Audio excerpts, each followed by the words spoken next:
Monsieur Pierre, cuéntenos un cuento, Monsieur Pierre.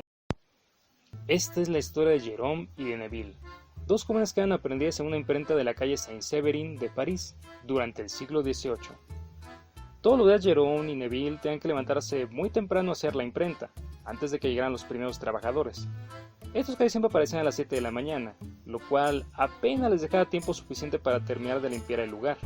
Sin embargo, ellos casi siempre se las arreglaban para terminarlo a tiempo.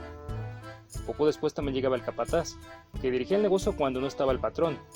Este por lo regular aparecía hasta ya pasado el mediodía, y no se quedaba mucho tiempo en la imprenta, salvo que hubiera un asunto que forzosamente necesitara de su presencia. Jérôme y Neville pasaban la mayor parte del día haciendo mandados, y posteriormente cerraban la imprenta cuando los trabajadores y el capataz se iban a casa. Entonces cenaban y se iban a la cama, luego de un día agotador de trabajo. Sin embargo, esta vida que en apariencia pudiera parecer sencilla e incluso un poco cómoda, en realidad era sumamente desgastante para Neville y Jérôme. Casi siempre eran maltratados por los obreros, el capataz y el patrón, quien especialmente descargaba su mal humor con ellos. Además, nuestros aprendices no recibían ninguna retribución económica por sus servicios, sino que eran pagados únicamente con las sobras de comida que el patrón y su esposa dejaban. Jamás tenían un día de descanso ni vacaciones, y por si esto no fuera suficiente, debían dormir en un cuarto sucio y helado, que constantemente era visitado por los gatos de la esposa del patrón, los cuales maullaban en el tejado hasta ya bien entrada la madrugada. Y como Jérôme y Neville tenían que levantarse muy temprano a abrir la imprenta, el maullido de los gatos les dejaba muy pocas horas de sueño, así que los muchachos llevaban a cabo su jornada en un total estado de agotamiento. En aquella época los impresores de París tenían un especial gusto por los gatos, teniendo 25 o 30 como era el caso de los patrones de Jérôme, quienes no tenían que soportar el canturreo de los felinos, ni mucho menos se levantaban temprano como ellos. Jérôme y Neville envidiaban profundamente a sus patrones, porque ellos sí podían dormir lo que quisieran. Además, estaban muy descontentos con los maltratos y humillaciones de cuales eran víctimas.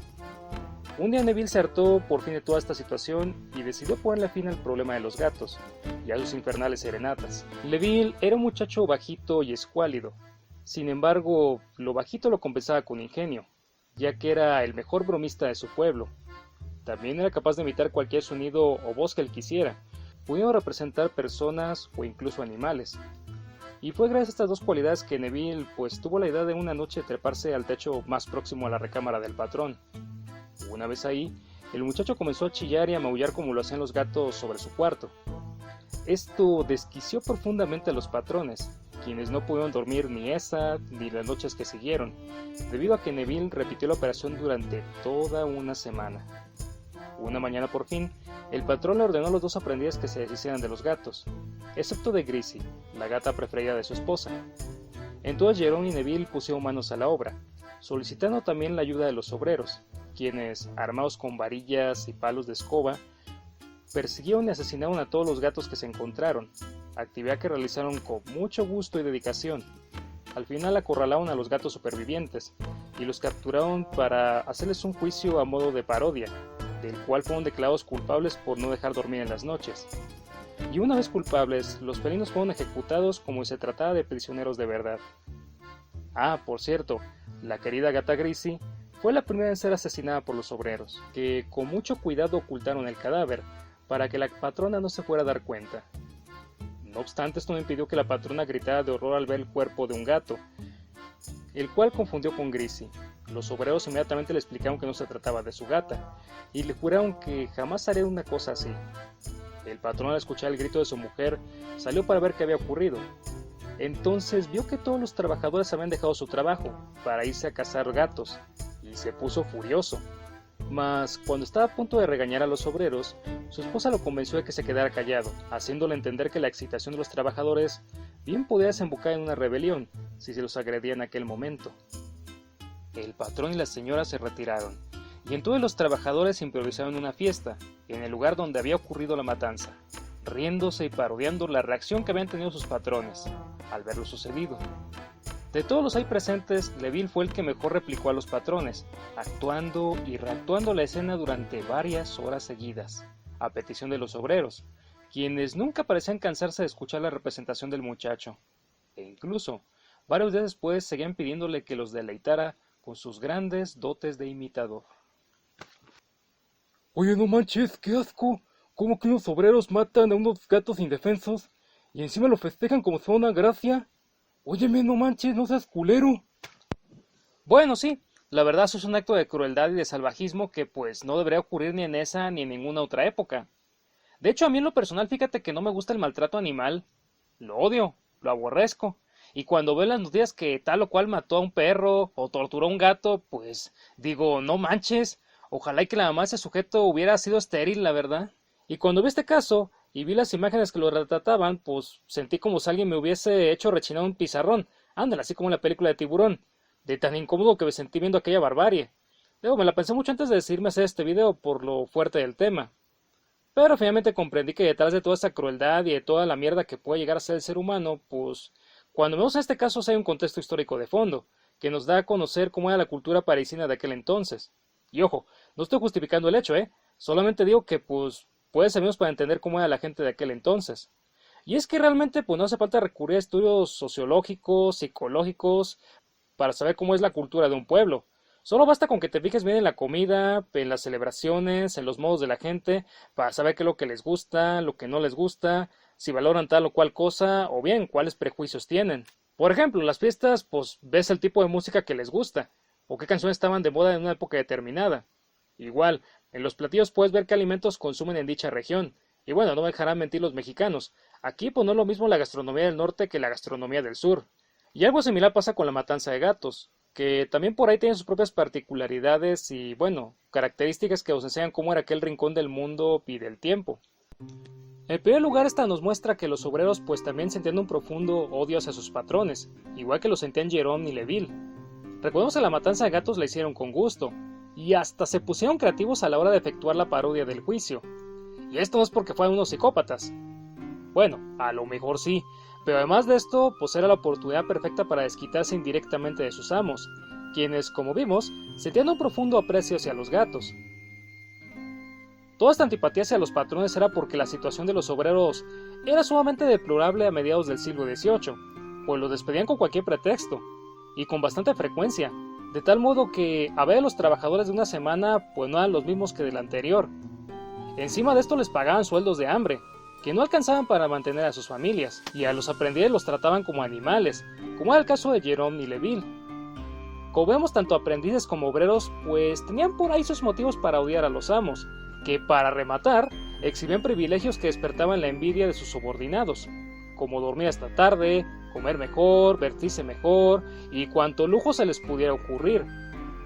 Pero la aceptación de los obreros no siempre fue así, pues durante el siglo XVI y todavía a inicios del XVIII, estos recibían un mejor trato y un salario más decoroso, y la brecha entre los patrones y ellos pues no era tanta como en los tiempos de Leville. Vaya, hasta se sentaban juntos a comer a la mesa, sí, así como si fueran una familia. Y el vínculo entre el trabajador y el jefe era pues más fraternal que laboral. ¿Qué pasó entonces para que las cosas cambiaran de este modo?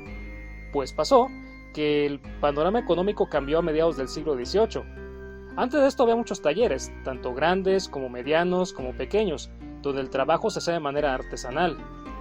Aquí era donde a los obreros pues no les iba tan mal, pero luego el gobierno francés decidió favorecer a los talleres grandes, lo cual pues bueno significó la quiebra de los talleres pequeños, quienes pues ya no pudieron competir contra los grandes.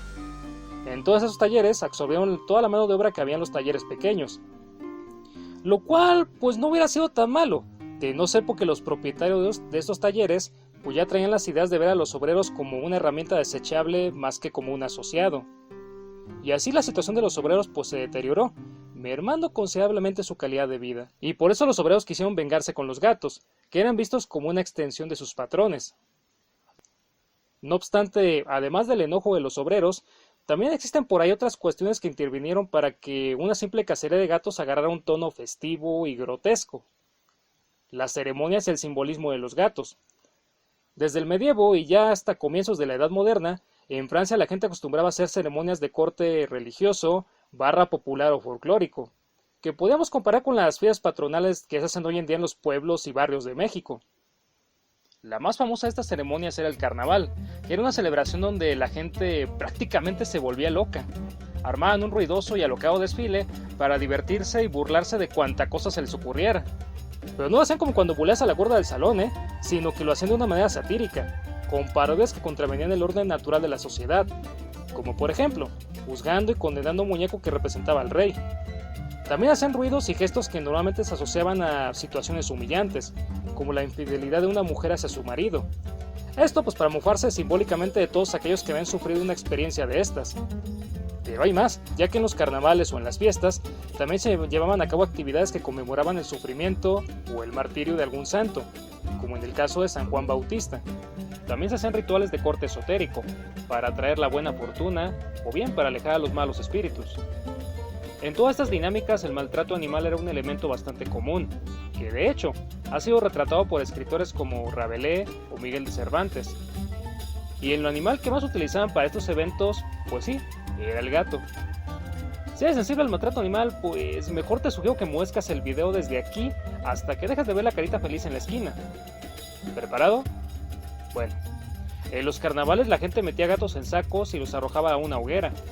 Los ahorcaba, los mutilaba, los rasuraba y después los ahorcaba, los empalaba, y en algunos casos les prendían fuego y los dejaban que corrieran libremente por las calles, mientras estos ardían. Y todo esto algo bastante común en la Europa de aquel entonces, o bueno, cuando menos lo fue hasta antes del siglo XIX. Aunque bueno, pues la gente realmente no lo hacía por maldad, simplemente pues eran supersticiosos y pensaban que esto era lo correcto. Pero, ¿por qué el gato? Por esto. Los ojos del gato no son como los de otros animales domésticos. Son grandes y expresivos, casi humanos. Además poseen otras cualidades que lo hacen destacar como su inteligencia, su agilidad e incluso los sonidos que hace. Los chillidos de los gatos en la noche se asemejan bastante a la voz humana, concretamente a la de los niños, que cuando lloran pues alcanzan la misma tonalidad que los felinos. Todos estos atributos hacen que el gato no pase desapercibido para nosotros, y en consecuencia existe toda una simbología alrededor de los gatos, la cual ha alimentado la imaginación de poetas y escritores, así como las creencias de la gente. En el folclore popular al gato se le asocia con la brujería, siendo el compañero de brujas o brujas que se han disfrazado de gatos para salir a cometer sus fechorías. Pero independientemente de la hechicería, el imaginario colectivo también le atribuye propiedades místicas al gato, como si fuera un animal fantástico o semidivino. De este modo la sangre, el pelo y otras partes del gato pueden curar enfermedades, quitar el mal de ojo o servir de amuletos. Y si tenías un gato y lo cuidabas bien, esto te garantizaba tener buena suerte con las mujeres. Porque el gato también se lo relaciona con la sexualidad femenina, generando otro montón de supersticiones encaminadas a este tema. Y más interesante aún, varias analogías que comparan el comportamiento femenino con el de los gatos. Por eso, de noche todos los gatos son pardos, las jóvenes enamoradizas andan locas como gatos, y las esposas infieles son gatas en celo, hambrientas de sexo y de placer carnal. Por cierto, los sonidos que se replicaban en los carnavales para burlarse de los cornudos, pues sí, eran los de gatos en celo. Todas estas atribuciones hacían que el gato fuera un elemento indispensable en los carnavales, tanto si se quería usarlo como ingrediente en un ritual, como si se lo usaba de referencia en los chistes. Ahora, regresando a la matanza de la imprenta, todo esto se unió al resentimiento de los obreros, y estos le dieron forma, pues sí, de carnaval. En esto recordemos que se invertía el estatus social, juzgando al rey y condenándolo. En la matanza de gatos, se juzgó y condenó a los gatos en representación del patrón. Y como el gato era un ingrediente cabalístico, pues los obreros lo usaron para darle una dimensión mística al evento, transformándolo en un ritual pues que nada tiene que envidiarle a las ceremonias de los pueblos paganos. La cerecita sobre el pastel es que la esposa del patrón le era infiel con un sacerdote de la parroquia. Y como la infidelidad femenina era algo que pues era mal visto en aquella época, la masacre de los gatos adquiere un tercer sentido.